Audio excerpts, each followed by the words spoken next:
All right. Um, my name is Johannes, and for the last 7 years, I have been working on this game called Slopecrashers. I just realized that I always say 6 years, but it's already 7. Um, for everyone who doesn't know what the game is, it looks like this. It looks better than this. Trust me. Okay, let's check it out again.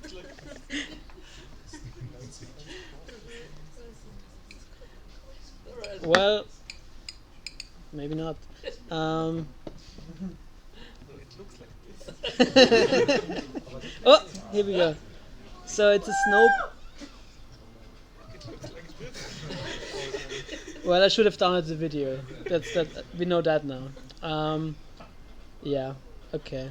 Maybe not HD. Maybe do 720. Maybe that works better. I thought we have good internet here. I didn't prepare. You know what? Doesn't matter. Imagine, imagine animals on snowboards, like Mario Kart. That's kind of the spirit. So, as probably most indie devs, I was purely fueled by nostalgia. And also when I wanted to work in games, the job market wasn't really there, so I decided to follow my dream project instead.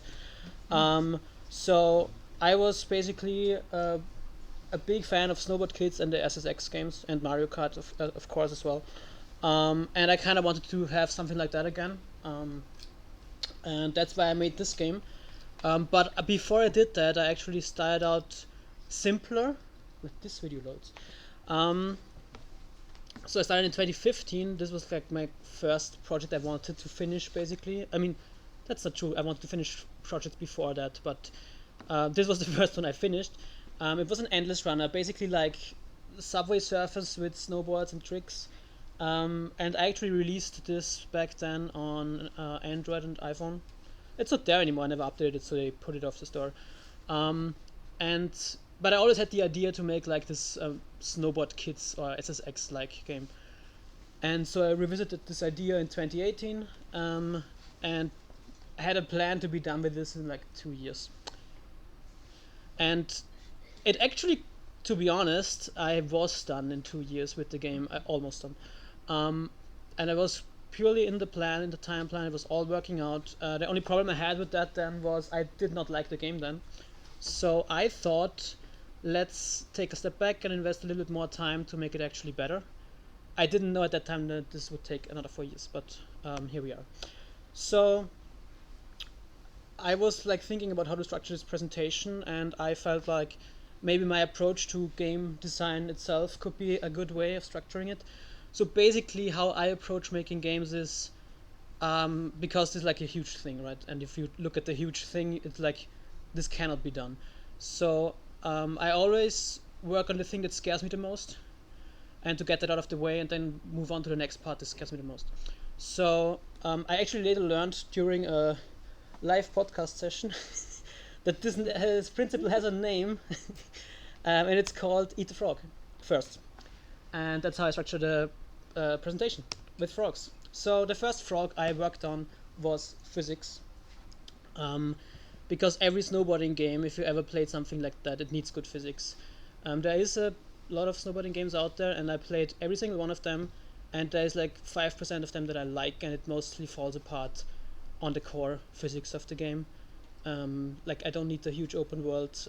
If the physics feels wonky, then I don't want to play it. So I wanted to get this right. So this was the first thing I worked on for a while, actually. Like it was, I think it was months. I tried pre-made assets. I tried every YouTube tutorial that I found, which there weren't a lot. There are still not a lot about this, and there's not a lot of resources for a game like this. So every time I used a asset or like a third-person template or something, after a while it felt more like workarounds than actually implementing something. So I started from scratch at some point and made it like purely physics driven. With forces, like moving the character with forces and stopping the character with forces, and this actually worked the best. Like I had results that I could work with quite quickly, like this that you see here, these GIFs that are like, I don't know, maybe 2 weeks of working on this physics system. Um, and yeah, for someone who didn't know anything about physics, this was quite complicated in the beginning, but I think the end result was really great, and this was looking really promising very quickly.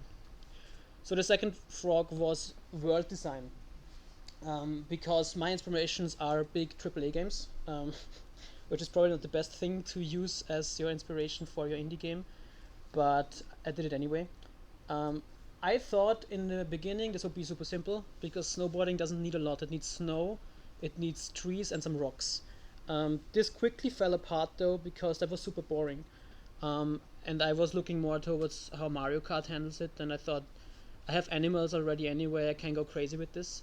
And I did, which also probably added a year or two to this development cycle, but yeah. And this is how I started. I basically, when I started working on this, I thought, okay, how do I actually create worlds? I don't have any idea how to do this. So I just started very simple and just drew down tracks on paper, like really simple. I just added curves where I wanted to, and then I added landmarks, added ramps, added rails, and maybe like even some objects, like buildings and stuff.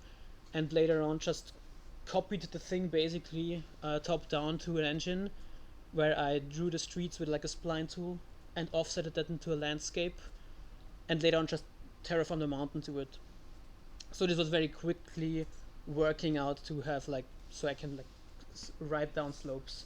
And but yeah, it was iteration hell because I worked on 10 worlds, and like when I was at the 10th world, I learned so much in this time that the 10th world was already much better than the first one. So I went back to the first one, did iteration 2, and when I was back at world 10, the same thing happened again and again.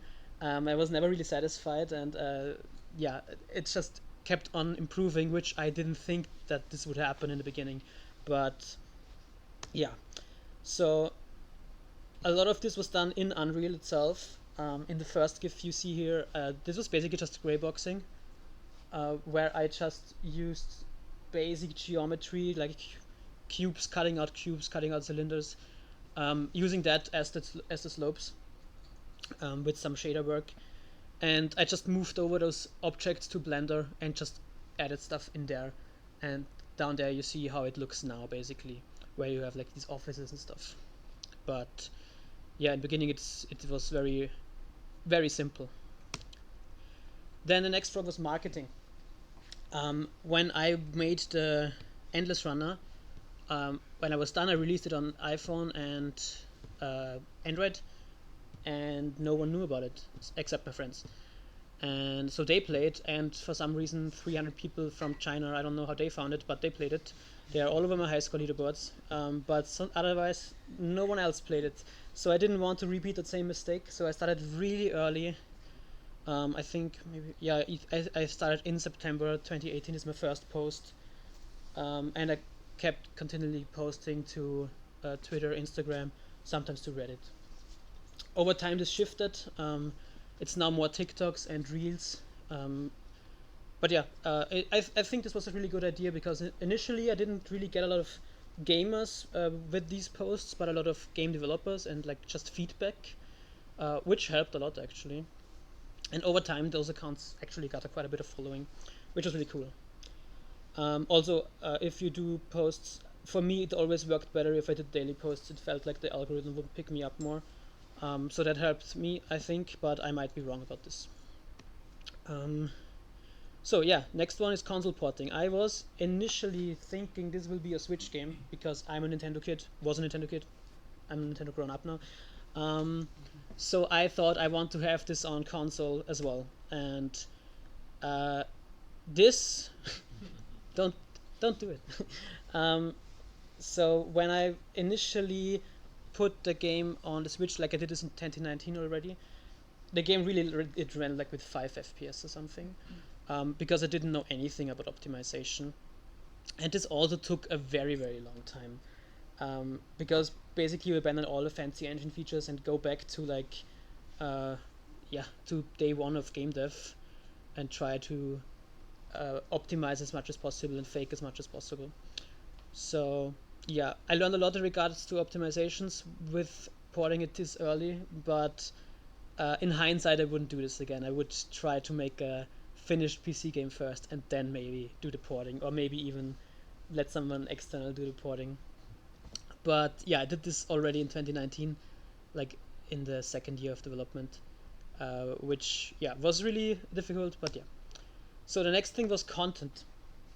Um, the problem I had, that was in 2020 when the game was basically done, where I was like at the infamous 80% done. Uh, it had 10 tracks, it had 4 characters, but basically you are done in an hour with it. Like you see everything in like a little bit of time, and I wasn't really happy with that. Like it wouldn't be a game that measures up to the games I want to play. So I thought about this a long time, and I thought, okay, adding more worlds doesn't really work, because creating a level in a new world is just taking forever. Um, so I actually decided on something different. It was cutting the worlds into multiple slopes. So basically, what you see here, there's like this what is it, pink line. This was the track initially, and later I decided to add more to it, like add the green track and add the red track and the blue track. So this helped a lot with world design because I had to create background assets anyway. Because if, for example, in this track I decided to drive through a shopping mall, you have to put stuff in there. So instead of just having background assets, I actually created a track that goes through all the shops in the shopping mall. So it was basically a new track, and I had to dedicate time to the track anyway. So that was kind of my way of making the worlds fill up more by adding more tracks to that. Like I think that was a good decision. I also cut down from 10 worlds to like 7, and adding like 1, 2, or 3 slopes to each of these worlds. And now there's like way more content than there was back then. But it's less worlds. It was less work in a way. And in hindsight, I should have thought about this from the start. But yeah, the next thing was playtesting. In the beginning, I was really not super happy with how the game looked, and like I liked it already from very early, but I think you get in your head a little bit if you're a solo dev. Um, it's not good enough yet for other people. So I didn't really show it to many people, and it took a long time to actually do that. One way of me doing that was actually by starting to streaming the game development. Here's my best reaction phase that I found. So I started streaming the development in 2021, and through that I found like a lot of, well, I didn't find anyone, many players found me, um, and they were also sometimes other streamers or speedrunners, and they just liked the game and they gave me feedback even though they couldn't really play it yet, and they were just excited to have a new snowboarding game, because there were none basically, at least not arcade snowboarding games. And so I actually started close alpha tests with that group in 2021. So yeah, and all that like in preparation for the first public demo, which I launched in 2022 during Steam's Racing Fest, which was actually a good decision to launch it during a festival, or at the beginning of a festival, because it actually gave me quite the peak when it launched. So marketing again. Um, in 2022, I think. Yeah, I was kind of like already like 2 years overboard with this whole thing, so I kind of, the game was kind of at a make or break, or maybe I was at a make or break situation, break point, where I was like, okay, this is like really cutting into my spare time now, because in the beginning I was still studying, so it was easier to do this. When I had a full-time job, it was much more difficult, and I kind of also didn't really see this whole thing like going to a finish line. The problem was in 2020 the game was 80% done, and I think in 2022 at the beginning I was back to 60% because I cut up the whole game into more chunks, and the potential was better, but the game itself then was worse. It worked less than before. So I thought I need to have like a big push or something to, uh, how should I put it, to make it make sense to work on this longer. So I dedicated a lot of time to submitting the game to festivals, like yeah, wholesome games and all these things. And basically none of them took the game. So I was really bummed out about that. And there was really only one festival left. It was the Gorilla Collective 2022. And I thought, okay, I have 2 more weeks to do this, and I will put my full attention in that, make the best trailer I can make. I even made like I programmed like sequences, camera sequences into the game just for this trailer, and did a lot of research on trailers and how to make this good. Like even like how stuff like that you see that movie cutters do, where they always try to keep your attention at one point even between cuts, stuff like that. I just try to make it as pleasing and good as possible, and it actually worked out. So I got into that one festival, and that actually was the first huge spike, and many players came in with that, and lots of new feedback. And I actually thought, okay, now we're going somewhere. So yeah, after that I even got into more festivals, which was cool. And it was not just the trailer that did it. The other one was the art style of the game. So I'm not an artist. I am just a programmer basically. So the game always looked, yeah, like this has programmer art in it. So yeah, many people always complained about it, and I never really cared about it too much because I knew it won't be like a Disney Pixar game. It will always look a little bit janky, but the gameplay should be good. Um, but at some point, I just like before I made the trailer, I just dedicated like a month to rework all the like rework the textures, not use the mega scans that I had because they didn't fit anyway, and used hand painted textures instead. I added stuff like color grading and post processing and all these fancy things. And these two gifts are just like 2 weeks apart. Um, and it looks much different. It's way more colorful, and I think that is something that helped the game a lot because, like, I actually know it because after I did this change, it wasn't a huge change at all, but like the likes and the views and stuff, they increased like by 100% on social media. Um, so yeah, that was an interesting thing to learn. And the next thing was multiplayer. From the start, I decided to not have online multiplayer because that's not achievable by a solo developer. So in 2023, I added online multiplayer for Next Fest because I thought Steam at some point, because I was submitting the game to every Next Fest, and the last point like dropped out because I thought, okay, let's do the next one. But at some point, Steam actually messaged me and said, hey, we want to feature your game in like the live stream of the next Fest, and I'm like, okay, well, I guess I have to do it now. But the problem was I always had like a public demo, and I had nothing new to show. And so I thought, okay, the voices on TikTok went louder and louder that they need online multiplayer, otherwise they won't buy this game. So I thought, okay, let's just try it. I had like 3 months to do this, and after 3 months, like really on the day, like one day before Next Fest, this multiplayer thing worked. It was barely holding together, but it worked. So it was definitely one of the best decisions because that helped a lot with marketing. Like the announcements of multiplayer got like millions of views on TikTok and 100,000s of views on Twitter. But it also was the worst decision ever because this like added like 2 years or something to making this game.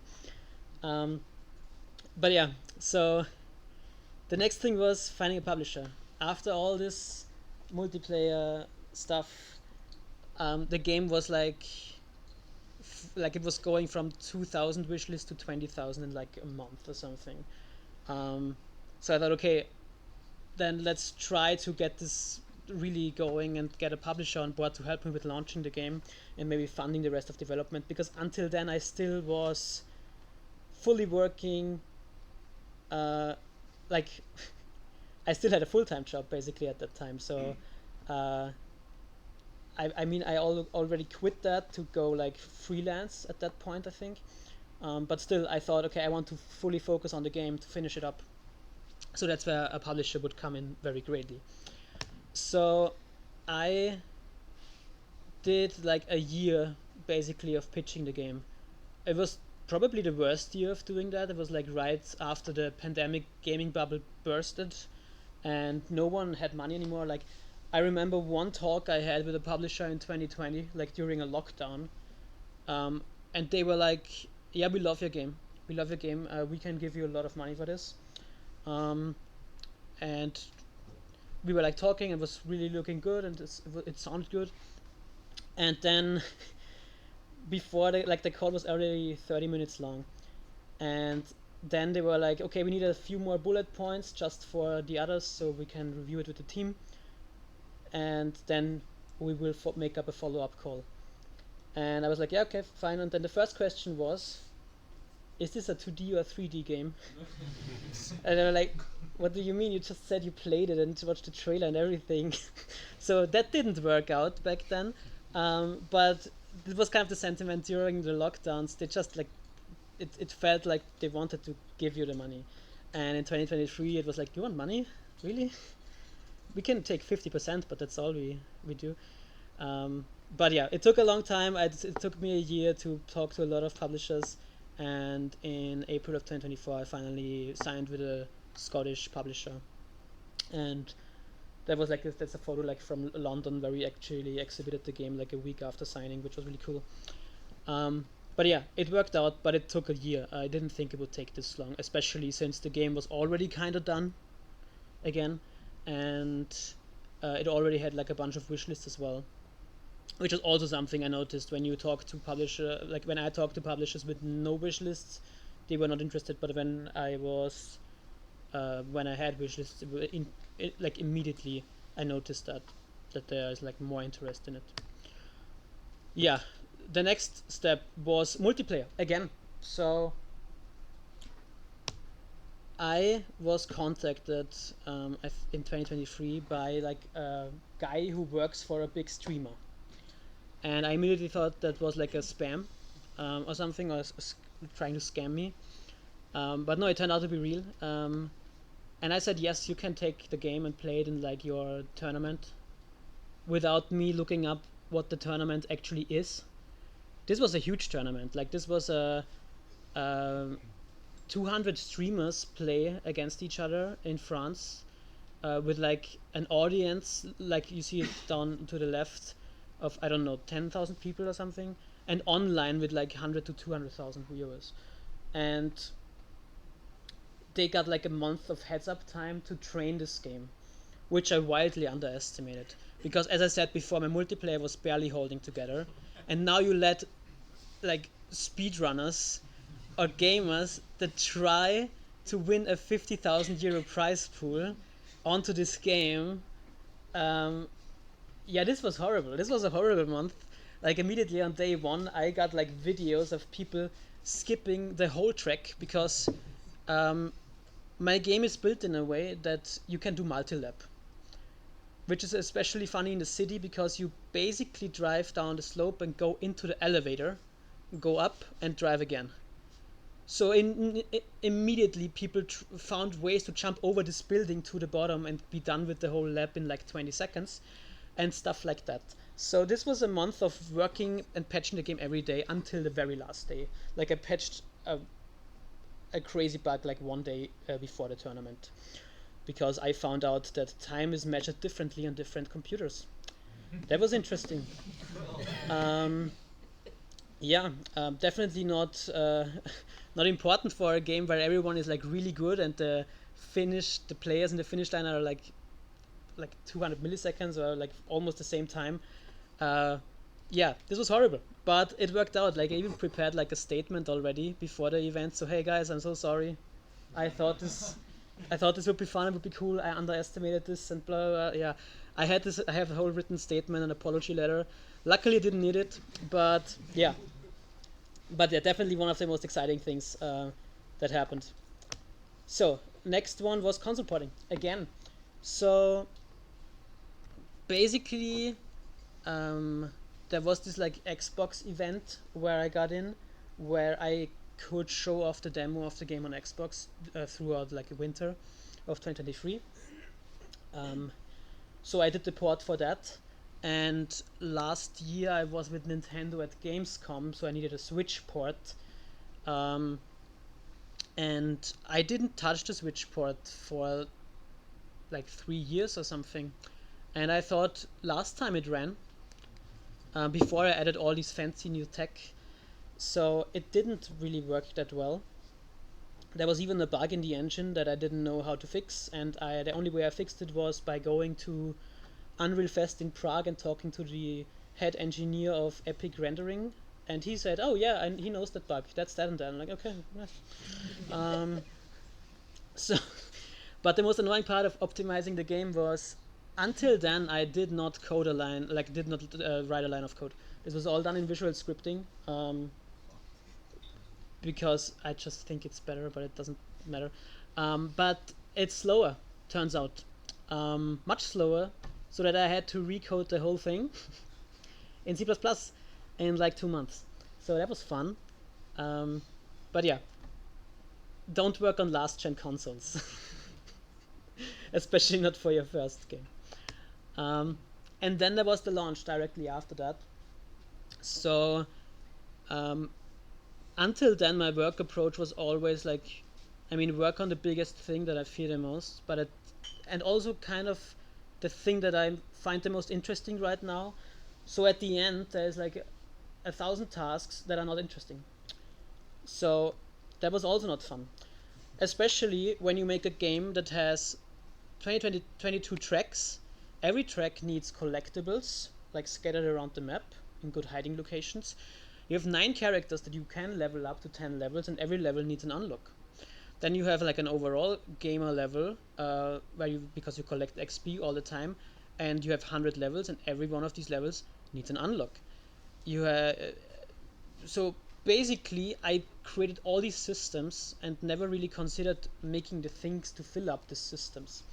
So that was horrible, because I had to make like 400 unlockables in like the last 3 months of making this game, like hats and costumes and new boards and board designs and so on.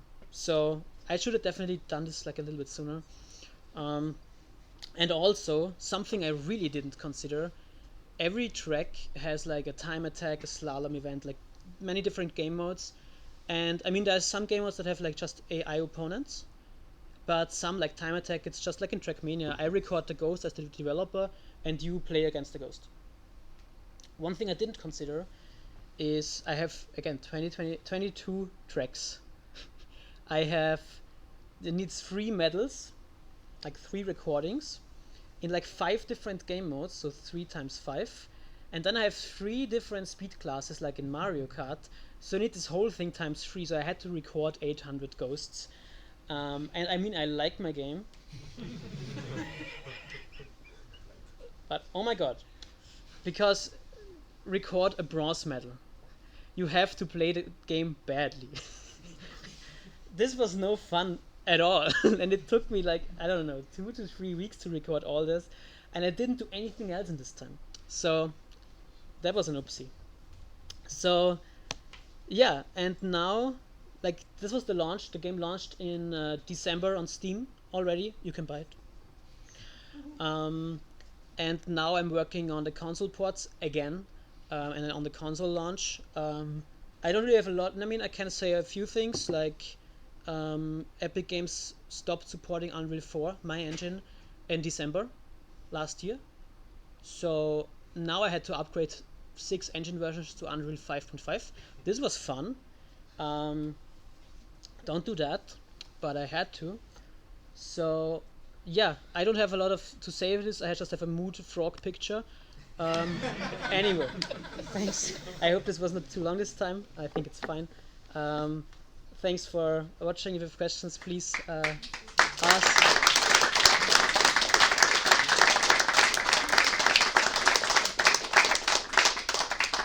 I will also do some more, like I will do videos, like post-mortem videos about the game on YouTube if you want to check this out in the next couple of months. Yeah?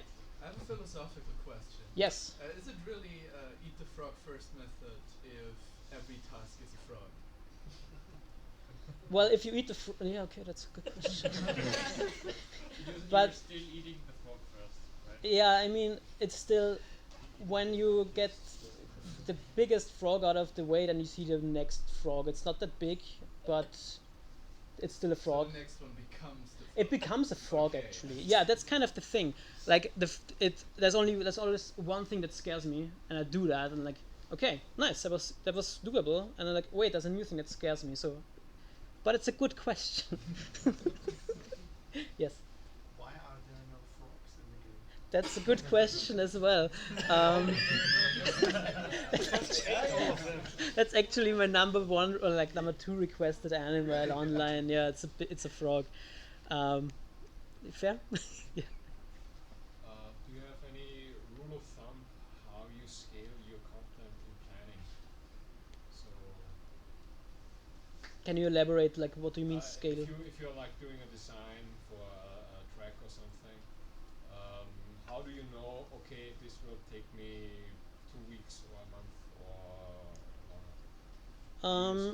How do you scale your content? Like time estimations. I do that really badly. But what I did for a long time was I created every task in like I work in an agile workflow. I have like a Kanban board on Trello where I just add tickets and I make sprints and I just estimate. I mean, I usually just break it down into the smallest things so I can actually estimate that. But sometimes that just like didn't work. Like I initially thought, okay, one world takes a week, and that was true. I was done with the world after a week, but it also wasn't good. And after I was done with 10 worlds, I was like, okay, every world of these needs another week or 2 weeks, and yeah, so that's just the thing. Like I feel like now I could estimate that much better, but in the beginning I didn't really know what I don't know yet. So yeah, but it's a good question. I mean, if I do this game, if I would do this now, I would probably really try to create that vertical slice, and then from then on, I think it's much more easy to estimate because you have everything done once. Yeah, I don't know if I answered your question, but yes. First of all, it's really impressive, the persistence that you've shown. Oh, thank you. Do you have any idea about how many hours you put into this game? So basically, that's an easy calculation actually. I feel like for the last 7 years this was my full-time job. I mean, I had full-time jobs on the side as well, but I think you can actually say I did 40 hours on this every week. I mean, there were like many times, many deadlines where I had like 70 or 80 hour work weeks because fun, or maybe 35. So I think it's calculatable. Is that a word? I think it is. But yeah, it definitely was basically my full-time job for the last years. Yeah. How did you finance 6 years of development? Full-time jobs. I worked all the time, and at some point I switched over to being a freelancer. I think it was 2022. So I did other gigs on the side to finance myself. I mean, the game, it was just my time, except like the music. I bought the music from a composer, but other than that, it was purely my time that I put into this. So it wasn't costing anything. Until like the publisher thing, they funded my last year basically, but before that it was just a hobby project. So yeah. When you got the publisher funding, did you consider outsourcing maybe level design? Oh, I did a little bit of outsourcing, but the only things that needed to be done still was costumes and stuff. So I did some outsourcing on the hats and also this image. I cannot paint, so that was something that was outsourced. Yeah. Yes. Last question. It's a long one. Well, first I have a couple of things to say. I've eaten a frog. It's not that bad. Okay. B, How was it prepared? Cooked with a lot of chili peppers. Okay, In a fair. hot pot. Okay. Chinese hot pot. Then I have to say that you are one of my idols because you've been working on this game for 6 years in your spare time. Whenever I go to any events where there's an exhibition, you're there exhibiting your game. So also all the weekends gone, and then in the end you actually found a publisher, and hopefully you're making money from it. And I can't wait for the console version. And now my question: what's next? That's a good question. Also, thank you for the kind words. So I'm kind of waiting for the console version to launch. The PC version did fine. It wasn't like the super success, which I never expected. But I'm waiting for the console version. If that has more success than the PC version, then I consider doing more stuff. Like I still have 3 worlds with a track already in a very early state, but still there is content for post-launch in theory. But also I am thinking of creating multiple games this year, small games, small vertical slices of just things, because the last 2 years was really just polishing this game. There was almost no creativity in there, and I felt a little bit, I felt very burnt out at the end. So I kind of want to have do a few creative things again, maybe create 3 games this year or something, I don't know. And maybe if one of them is just like really cool and I really want to keep working on it, then maybe this will be my next project. Other than that, I really don't know. Could be anything. I even consider actually going for a job again, just like a full-time job, not 70 hours again. But yeah, honestly, I don't know. Could be anything. But yeah.